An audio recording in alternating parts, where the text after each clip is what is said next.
We're joined by Anita Ninan. She is a U.S. immigration attorney. She is also a board member at the Georgia Indo-American Chamber of Commerce. Thanks very much, Anita, for joining us here on NDTV World. Anita, as a U.S. immigration lawyer, you are living these concerns every single day. There are those H-1B visas, work visas that allow U.S. companies to employ foreign workers. There are also the L-1 visas designed so multinational companies can transfer staff, say, from India to work here in the U.S. temporarily. What are the kinds of issues that are really crossing your desk? Yeah, so thanks, Alistair.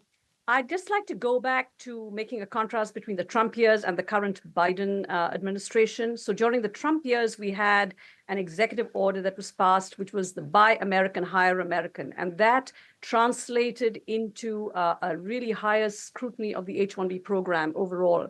So we had greater number of requests for evidence on original petition filings. We also had a higher denial rate. Regarding the L1 intra-company transfer, that across the board, we find the approval rates are much lower than across other work permit classifications.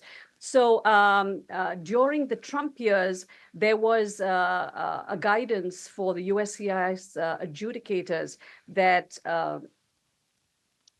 extension petitions on work permit applications, the evidentiary burden should be the same as for original filings. That fortunately was rescinded during the Biden years, and it made it a little bit easier right now. So what are the things that can change further? Because it's clearly still not a perfect system.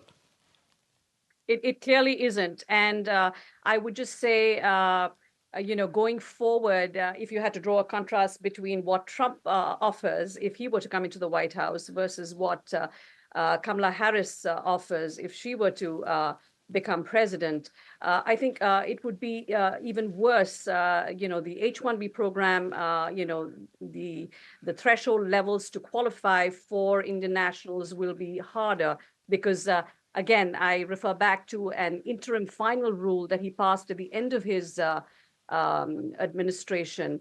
And during that period, this raised, clarified some of the points on the H-1B program. If he does come back into office, those are going to be enforced. Unlike that, for legal immigration, I think the Harris program, her administration will be, I think, more receptive to finding, common sense solutions. In fact, the Senate border bill has some really good provisions for legal migration. It's going to be increasing the number of green cards, available for the employment-based category by 13% and for family-based visas by 7%. Yeah. Okay, Anita, when we talk about illegal immigration in the U.S., we really don't think of Indians. We think of Mexicans and people from Central America illegally crossing the southern border into the United States. But now we're seeing many Indians as well, some even illegally crossing via Canada to the north. Those numbers are said to be in the tens of thousands. Now, Trump has talked about mass deportations. How realistic really an idea is that? Yeah, so that remains to be seen. We see in his first administration, though, this rhetoric about illegal migration into the U.S. Has been very loud. Not much was done in his first administration. However, it has been a hot button issue during this campaign season. He has talked about mass deportations. And in terms of it actually being logistically, getting 11 million undocumented immigrants out of the country, logistically processing arrests and removals and deportations, that is going to cost billions of dollars.